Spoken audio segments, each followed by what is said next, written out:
Pesona Ustadz Tampan, Bab 61, Bulan Madu Tipis-Tipis. Di tengah kegalauan Amar yang sedang meminta restu pada uminya, Sierra sedang berbahagia. Rizal mengajaknya ke suatu tempat untuk menikmati waktu berdua. Pria itu mengajak Sierra ke sebuah tempat wisata di Bandung. Meski tidak jauh dari Jakarta, tapi Sierra cukup senang. Setidaknya mereka bisa menghabiskan banyak waktu untuk berdua. Keduanya sampai di sebuah hotel sederhana dengan pandangan hijau yang luar biasa indahnya. Sierra sejak tadi tidak berhenti mengembangkan senyuman di wajahnya. "Mas, tumben kamu ajak aku ke tempat begini. Hihihi, aku jadi melehoi kan, kamu tumben tahu isi hati istrimu ini." Ledek Sierra. Saat keduanya sampai di depan sebuah hotel, Sierra langsung keluar dari dalam mobil. Ia menutup matanya sebentar, merasakan dinginnya udara di kota Bandung. Berbeda sekali dengan Jakarta yang setiap sudutnya terasa panas. Rizal juga ikut keluar dari dalam mobil.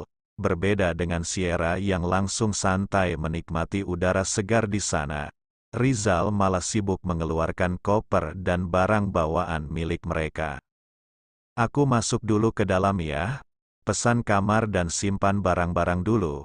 Kamu mau ikut atau mau jalan-jalan sendiri di sini?" Sierra langsung menggelengkan kepalanya. "Masa iya aku jalan-jalan sendiri? Nanti aku kalau tersesat bagaimana, Mas? Istri yang seperti aku ini hanya ada satu di dunia ini. Langka pokoknya," jawab Sierra sambil tersenyum. "Iya sudah, ayo. Masuk dulu, simpan barang-barang ya. Biar tenang, mau jalan-jalan kemana saja juga enak. Kalau sudah dapat tempat untuk istirahat." Rizal sudah berjalan di depan Sierra. Gadis itu mengikuti langkah suaminya dari belakang. Pandangan mata Sierra tidak bisa lepas dari suasana di hotel yang sangat indah dan nyaman dilihat. "Kamu berapa hari mempersiapkan ini, Mas? Kenapa tiba-tiba ajak aku ke sini?" ucap Sierra ngoceh di belakang suaminya. Ini dadakan. Baru aku persiapkan beberapa jam yang lalu sebelum kita berangkat," jawab Rizal dengan santainya. Keduanya memasuki lorong hotel yang nampak sepi. Mungkin semua penghuninya ada di dalam hotel, sedang beristirahat. Ceklek, Rizal membuka pintu kamar hotel. Sierra menggigit bibir dengan suasana di dalam kamar. Ternyata kamar hotel itu sudah penuh dengan hiasan untuk pengantin baru. Bunga-bunga bertaburan di atas kasur. "Kita tidak salah kamar kan, Mas? Ini untuk pengantin baru. Kita mah bukan pengantin baru, tapi pengantin lama." Hehehe, Sierra membalikkan badan ingin keluar dari kamar itu. "Mau kemana? Kita tidak salah kamar kok. Aku memang sengaja memesan kamar spesial untuk bulan madu. Karena tujuan kita ke sini kan memang untuk itu." Rizal dengan cepat mengunci kamarnya dari dalam. Sierra langsung mengerutkan keningnya. "Loh, kok dikunci, Mas? Kita kan mau jalan-jalan dulu di luar."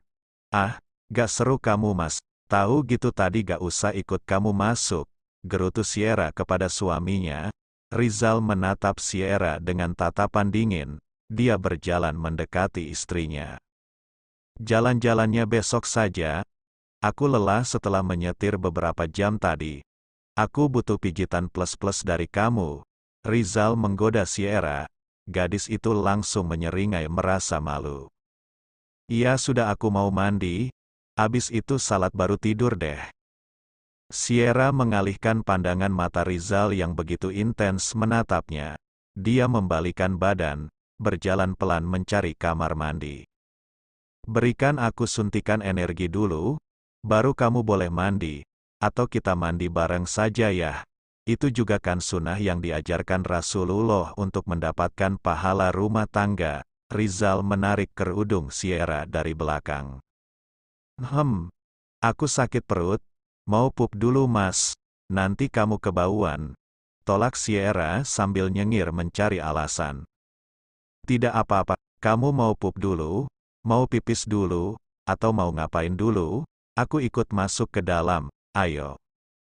"Ayo kemana, Mas? Mandi bareng?" serunya sambil tersenyum. tangan Rizal sudah menarik tubuh Sierra menuju kamar mandi.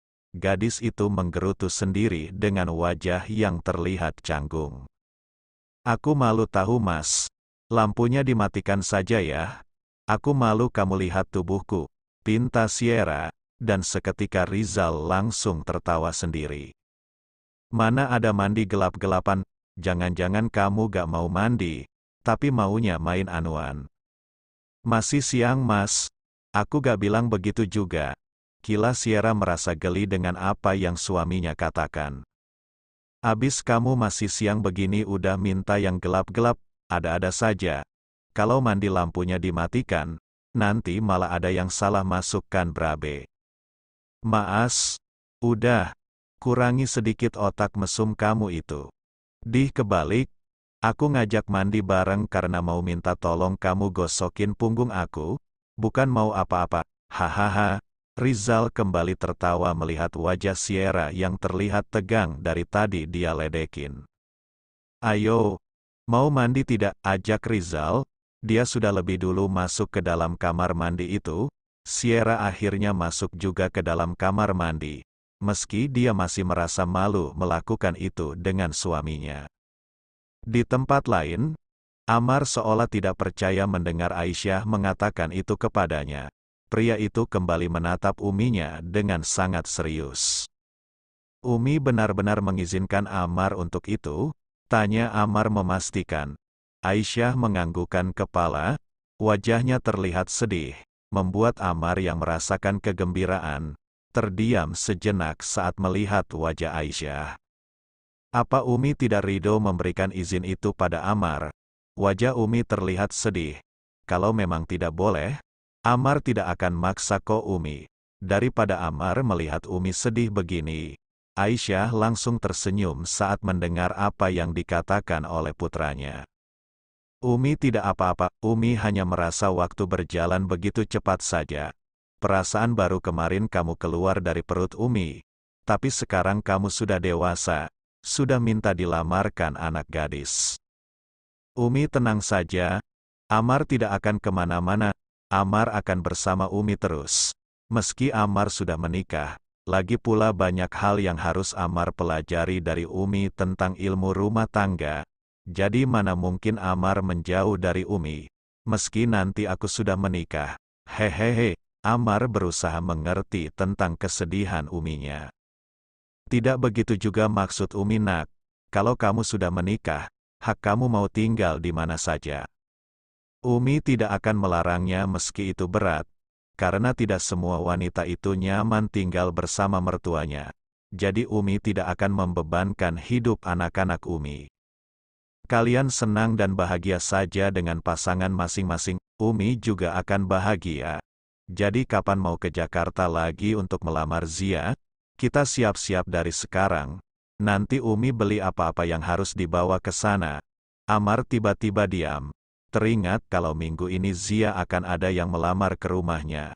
Dan Amar tidak mungkin melarang Zia untuk menolak pria itu. Dia tidak berhak untuk melakukan itu.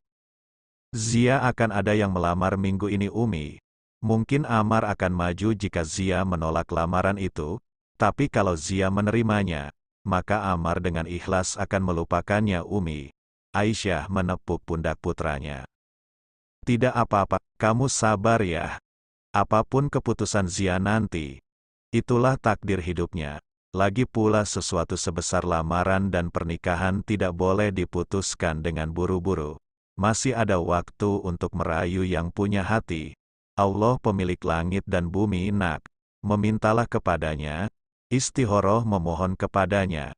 Jika jalur dunia nyata sudah diusahakan, maka tinggal kamu ketuk pintunya melalui jalur langit.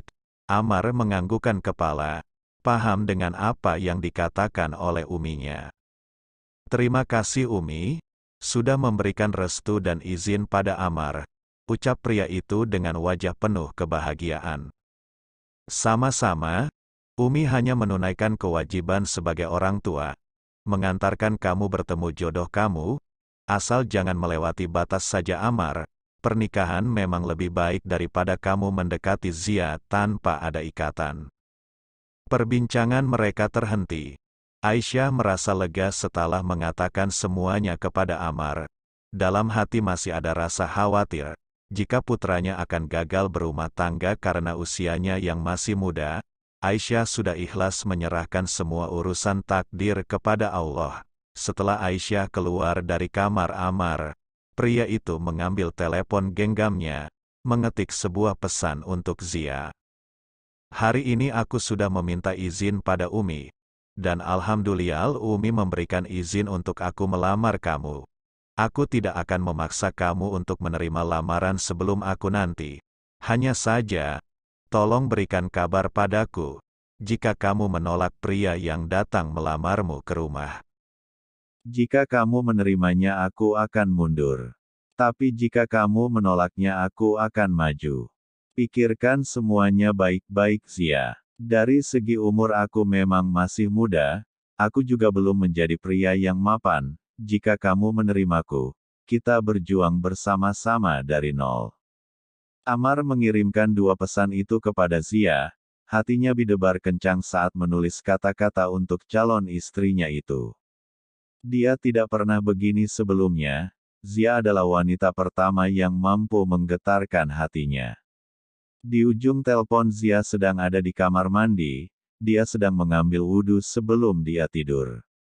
Telepon dia yang berbunyi mengalihkan pandangan Aira, yang saat itu sedang ada di samping telepon genggam milik Zia. Kak, teleponmu ini dari tadi bunyi terus. Aira berteriak kepada kakaknya yang berada di kamar mandi. Apa dek, ada telepon? Diangkat saja, jawab Zia. Aira tersenyum, merasa dapat izin dari kakaknya untuk membuka telepon genggam milik Zia. Gadis itu perlahan membuka pesan masuk di telepon genggam kakaknya. Seketika Aira terdiam mematung, membaca nama yang mengirimkan pesan pada kakaknya itu. Mas Ammar, untuk apa dia mengirim banyak pesan pada Kak Zia? Ucap Aira mulai merasa curiga dengan kakaknya sendiri. Di tempat lain, setelah mandi bersama, Sierra langsung memakai bajunya. Dia keluar lebih dulu dari dalam kamar mandi dan disusul oleh Rizal dari belakang. Mas, aku lapar. Tadi aku udah gosokin punggung kamu. Sekarang kamu belikan aku makanan keluar sana. Perintah Sierra ketika Rizal baru keluar dari arah kamar mandi. Iya sabar. Nanti aku keluar cari makanan. Kamu tidak mau ikut sayang. Katanya pengen jalan-jalan di daerah sini tadi. Sierra menggelengkan kepala. Aku mau menghangatkan diri di bawah selimut. Gara-gara kamu sih, mandi sampai setengah jam. Ini kan malam mas. Walaupun mandinya air hangat, tetap saja rasanya beda, gerutu Sierra. Sekali-kali sayang. Hehehe, ya sudah aku belikan makanan yang hangat-hangat untuk kamu. Atau kamu mau tubuhku saja yang menghangatkan tubuh kamu? Rizal nyengir, menatap Sierra yang sudah duduk di atas kasur dengan tubuh yang tertutup selimut. Lambungku tidak akan kenyang dipeluk kamu mas. Ayo belikan aku makanan dulu, ujar Sierra dengan nada memerintah. Hehehe, iya, tunggu sebentar aku pergi dulu. Setelah memakai pakaian yang rapi, Rizal keluar mencari makan untuk Sierra. Sedangkan gadis itu langsung merebahkan tubuhnya ke kasur. Dia merasa tubuhnya sedang tidak enak. Apa aku sedang meriang? Kenapa rasanya aneh sekali tubuhku ini? Keluh Sierra dengan suara lemahnya. Dia masih merasa kedinginan meski selimut tebal sudah menutupi tubuhnya. 1 jam kemudian Rizal sudah sampai dengan membawa makanan hangat untuk istrinya. Dia langsung menghampiri Sierra yang tertutup rapat sampai kepala dengan selimut. Gak lucu sayang, kamu main sembunyi-sembunyian sama aku ya. Rizal membuka selimut yang menutupi kepala Sierra, dan saat itulah dia sadar, kalau istrinya sedang tidak baik-baik saja. Kamu demam ya? Tanya Rizal sambil memegang kening istrinya. Pria itu terlihat panik. Ia langsung mencari obat panas ke apotek terdekat. Ada-ada saja, niatnya bulan madu, tapi malah sakit. Semoga tidak sampai parah ya Allah, Rizal langsung berlari ke kamarnya lagi setelah dia mendapatkan obat panas di tangannya. "Kamu minum obat dulu ya. Nanti aku kompres juga," ujar Rizal dengan penuh perhatian. Sierra nampak lemas. Dia masih tidak bisa apa-apa, selain menganggukkan kepala dengan apa yang dikatakan oleh suaminya. Semalaman itu Rizal hampir tidak tidur. Dia bolak-balik mengompres tubuh Sierra, dan ketika menjelang pagi panas tubuh Sierra stabil. Setelah salat subuh Rizal tertidur sambil duduk di samping istrinya. Sierra membuka matanya. Dia melihat mata suaminya terpejam sambil duduk di sampingnya. "Maafkan aku, Mas. Ternyata orang sepertiku bisa sakit juga ternyata. Harusnya kita di sini untuk senang-senang, tapi kamu malah sibuk ngurusin aku yang sakit." Sierra mengelus rambut suaminya yang ada di hadapannya.